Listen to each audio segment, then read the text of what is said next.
السلام علیکم ناظرین، اس ایپیسوڈ کے شروعات میں ہم دیکھتے ہیں عثمان صاحب جنگل میں اپنے سپاہیوں کے ساتھ آگے بڑھ رہے ہوتے ہیں۔ جیرکتائی کہتا ہے حضور جب اس نے صندوق کھولا ہوگا تو قرسے صاحب کا چہرہ کیسا لگ رہا ہوگا، آپ مجھے وہاں چھپنے دیتے اور دیکھنے دیتے کہ جب وہ ان ڈبوں کو کھولتا ہے تو کیسا لگتا ہے۔ پھر ارحان کہتا ہے ہمارے پاس صندوقوں کے طور پر پتھروں کے پرانے صندوق موجود تھے، وہ زندگی بھر یہ نہیں بھول پائے گا۔ برہان کہتا ہے ہمارا بھائی سنگر سلامت رہے، اس نے بہت بڑا کام کیا۔ تو عثمان صاحب کہتے ہیں ایسا ہی ہے، اور ساتھ میں اس لمحے کو یاد کرتے ہیں جب بھائی سنگر نے ان سے کہا تھا قرسے صاحب نے لوکاس نامی کتے کے ساتھ منصوبہ بنایا اور ان کا مقصد ہمارے سامان لے جانے والے جہاز کو ڈبو دینا ہے۔ عثمان صاحب نے پوچھا تھا کہ آپ کو اس بات کا یقین ہے؟ تو بھائی سنگر نے کہا تھا مجھے یقین ہے حضور، میں نے اپنی آنکھوں سے دیکھا ہے۔ لوکاس کے کتے نے قرسے صاحب کے سپاہیوں کو دھماکہ خیز مواد دیا ہے اور سپاہیوں نے چپکے سے جہاز پر بارود رکھ دیا۔ یہ سن کر عثمان صاحب نے کہا تھا بھائی سنگر تم نے بہت بڑا کام کیا، اب دیکھتے ہیں کہ کس کا جہاز پھٹتا ہے اور کس کا سامان ڈوبتا ہے۔ اس خیال کے بعد عثمان صاحب کہتے ہیں بھائی سنگر نے ہماری ریاست کو ایک بہت بڑے نقصان سے بچایا ہے، سلامت رہو میرے بہادرو۔ ارحان کہتا ہے حضور اب علاؤالدین سامان کو محفوظ مقام پہ لے گیا ہوگا، مگر عثمان صاحب کہتے ہیں کچھ دیر سامان ایسے ہی رہنے دو، وقت آنے پر ہم ان کے لیے تجارتی قافلہ ترتیب دیں گے۔ اب دیکھتے ہیں کہ بھائی سنگر لوکاس سے کیا جانے گا، یہ زیادہ اہم ہوگا۔ ادھر ہم دیکھتے ہیں کہ علاؤالدین توران کے ساتھ اپنے سامان کے پاس موجود ہوتا ہے اور کہتا ہے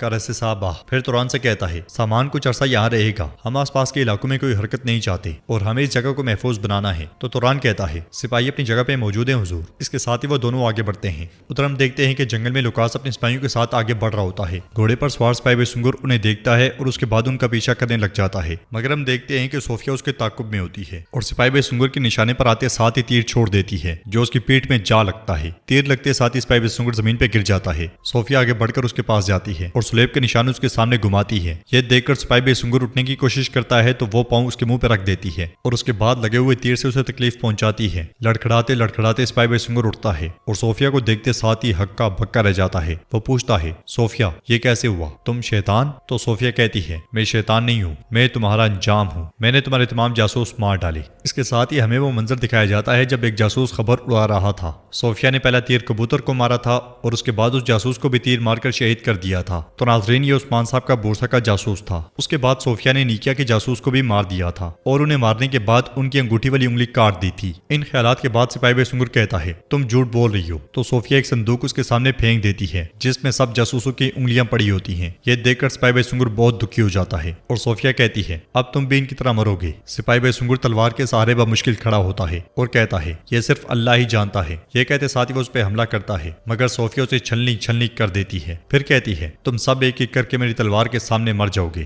میں تمہارے دلوں کو چیر دوں گی۔ بھائی سنگر پھر سے اٹھتے ہوئے کہتا ہے تم جیسے شیطان کے سامنے بلا شبہ تمہارے سامنے کھڑے ہونے والا کوئی بہادر تو نکلے گا۔ یہ کہتے ساتھ ہی وہ صوفیہ پہ حملہ کرتا ہے مگر صوفیہ اسے لات مار کر گرا دیتی ہے۔ بھائی سنگر ایک اور کوشش کرتا ہے مگر اس بار صوفیہ اس پہ در پہ کئی وار کرتی ہے۔ زخموں سے چور ہونے کے باوجود سپاہی سنگر ایک وار کر کے اسے زخمی کر دیتا ہے۔ پھر کہتا ہے یہ اتنا آسان نہیں ہوگا، مگر اس کا اگلا حملہ کرتے ساتھ ہی صوفیہ اسے کاٹ ڈالتی ہے۔ پھر سپاہیوں سے کہتی ہے اسے لے جاؤ اور عثمان کے پاس بھیج دو، تم عثمان کے پاس اپنی آخری سانسیں لوگے۔ یہ سنتے ساتھ ہی سپاہی اسے گھسیٹتے ہوئے لے جاتے ہیں اور صوفیہ کہتی ہے میں نے تمہیں اتنا نقصان پہنچایا ہے کہ تمہاری فتح ناممکن ہو گئی ہے۔ کائی قبیلے میں بالا ہتون گونجا اور ہولوفیرا سے کہتی ہیں ایسا کیا ہوا کہ تم سب لوگوں کے سامنے جھگڑنا شروع ہو گئی؟ تو گونجا کہتی ہے مجھے نہیں معلوم والدہ، آپ کو ہولوفیرا سے پوچھنا چاہیے، یہی تھی جس نے آ کر پریشانی پیدا کی۔ تو ہولوفیرا کہتی ہے تم کہتی ہو کہ تم نہیں جانتی، کیا تم جھوٹ بولنے لگی ہو گونجا؟ گونجا غصے سے کہتی ہے خاتون ہوش میں آؤ، مگر ہولوفیرا کہتی ہے تم ہی ہو جو قبیلے میں آنے کے پہلے دن سے ہی لوگوں کو میرے خلاف اکسا رہی ہو۔ یہ سن کر بالا ہتون پوچھتی ہیں بیٹی اس کا کیا مطلب ہے؟ ہولوفیرا کہتی ہے لوگوں نے میری طرف سے منہ موڑ لیا والدہ، صرف اس لیے کہ میں ایک عیسائی ہوں، وہ مجھے روم کی بغاوت کا ذمہ دار سمجھتے ہیں۔ گونجا سب کو میرے خلاف کر رہی ہے کیونکہ وہ مجھ سے ناراض ہے۔ گونجا کہتی ہے ہولوفیرا اپنے الفاظ کا سوچ سمجھ کے استعمال کرو۔ بالا ہتون سے پوچھتی ہیں گونجا کیا یہ سچ ہے؟ تو گونجا غمگین ہوتے ہوئے کہتی ہے والدہ کیا آپ اس بات پر یقین کرتی ہیں؟ کیا میں ایسا کچھ کر سکتی ہوں؟ ہولوفیرا کہتی ہے مجھے بھی یقین نہیں آیا تھا لیکن میں نے تمہیں دیکھا ہے، تم بھی اپنی بری روح کے ساتھ اپنی ماں جیسی لگتی ہو۔ گونجا پھر سے بالا ہتون سے پوچھتی ہے کیا آپ کا بھی یہی خیال ہے؟ مگر بالا ہتون کہتی ہے یقیناً کوئی غلط فہمی ہوئی ہے، میری بات غور سے سنو، میں خاندان کا خیال رکھتی ہوں لیکن میں نہیں چاہتی کہ ایسا جھگڑا دوبارہ ہو۔ ہوش میں آؤ، تم دونوں کا تعلق اب کائی قبیلے سے ہے، لوگوں کی نظریں تمہارے اوپر ہیں بلکہ ان دشمنوں کی بھی نظریں ہیں جو ہمیں شکست دینا چاہتے ہیں، اور تم دونوں وہ پہلی ہوگی جن کے پاس وہ آئیں گے۔ میرے دونوں بچے اس ریاست کے پر ہیں اور تم دونوں ان پروں کی طاقت ہو، اب سے تم دونوں اس کے مطابق عمل کرو گی۔ میں تم دونوں سے مزید کوئی خطا نہیں چاہتی، جو بھی اس ریاست کو نقصان پہنچانا چاہتا ہے وہ سب سے پہلی چیز اس ریاست کے پروں کو اکھاڑ رہا ہے، لیکن میں جب تک زندہ ہوں ایسا کبھی نہیں ہونے دوں گی۔ ادھر لوکاس غصے سے کہتا ہے کیسے عثمان کیسے سمجھ گیا؟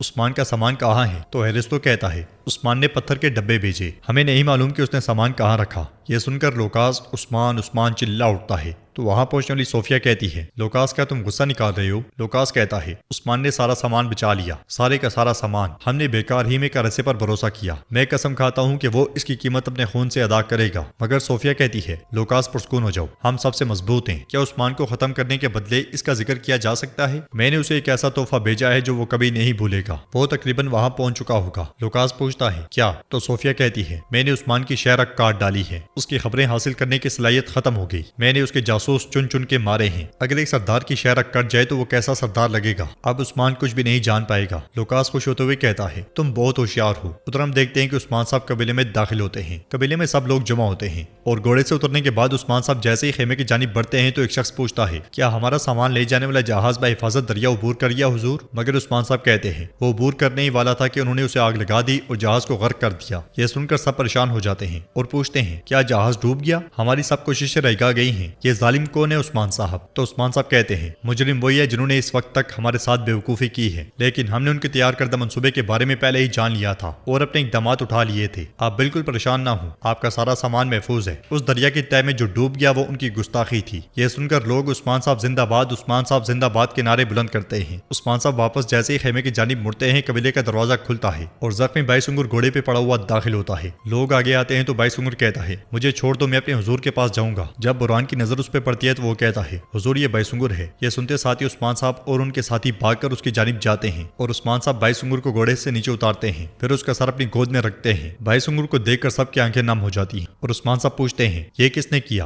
بتاؤ میرے بہادر یہ کس نے کیا؟ تو سپاہی بائی سنگر کہتا ہے حضور وقت آ گیا ہے۔ اور ہان اس سے کہتا ہے ایسا مت کہو، ایسا مت کہو بائی سنگر۔ جرکتائی بھی روتے ہوئے کہتا ہے مت کرو بھائی، نہیں تم نہیں جا سکتے۔ عثمان صاحب اسے اٹھاتے ہوئے کہتے ہیں چلو ہم شفا خانے میں چلتے ہیں، مگر بائی سنگر عثمان صاحب کا بازو پکڑ لیتا ہے اور ان سے کہتا ہے مجھے یہیں رہنے دیں حضور۔ حضور صندوق۔ یہ سنتے ساتھ اور ہان اس کے گھوڑے سے صندوق اٹھا کر لاتا ہے اور جب اسے کھولتا ہے تو اس کے اندر انگلیاں ہی انگلیاں پڑی ہوتی ہیں۔ یہ دیکھ کر سب کے دکھ میں مزید اضافہ ہو جاتا ہے اور بائی سنگر کہتا ہے ہمارے سارے جاسوس مارے گئے، شہید کر دیا میرے حضور، اللہ ہماری ریاست کو قائم رکھے، لیکن آپ کے حق کے راستے کے لیے میری جان قربان۔ عثمان صاحب اس سے پوچھتے ہیں یہ کس نے کیا؟ لوکاس نے؟ کاراسے صاحب نے؟ بتاؤ بائی سنگر یہ کس نے کیا؟ مگر بائی سنگر سو کہتے ساتھ ہی کلمہ شہادت پڑھنا شروع کر دیتا ہے۔ یہ دیکھ کر سب زاروں کی طرح رونے لگ جاتے ہیں اور بائی سنگر جام شہادت نوش کر جاتا ہے۔ بائی سنگر کی شہادت پر سب لوگ بہت زیادہ غمگین ہوتے ہیں اور ٹوٹ کے رہ جاتے ہیں۔ پورا قبیلہ اس کے آس پاس جمع ہوتا ہے اور عثمان صاحب اس کی آنکھیں بند کر دیتے ہیں، پھر گرجتے ہوئے کہتے ہیں میرے بہادر بالکل بھی فکر نہ کرو، میں تمہارا انتقام لوں گا۔ میں ایک قسم کھاتا ہوں کہ جس نے بھی تمہارے ساتھ یہ کیا ہے وہ اپنے پیدا ہونے والے دن پر پچھتائے گا، میں ان سب کو مار ڈالوں گا، ان سب کو۔ اور ناظرین اس کے ساتھ ہی ایپیسوڈ بھی اختتام پذیر ہوتی ہے۔ کیسا لگا آپ کو یہ کمپلیٹ ایپیسوڈ؟ آپ ہمیں کمنٹ میں بتا سکتے ہیں، اور اس کے علاوہ بہت سے دوستوں کو یہ شکایت ہوگی کہ ویڈیو کیوں لیٹ آتی ہے، تو میں ان سے معذرت کرنا چاہتا ہوں کیونکہ اکثر جو ہے وہ صبح کے وقت ہمارے پیارے ملک میں لائٹ چلی جاتی ہے اور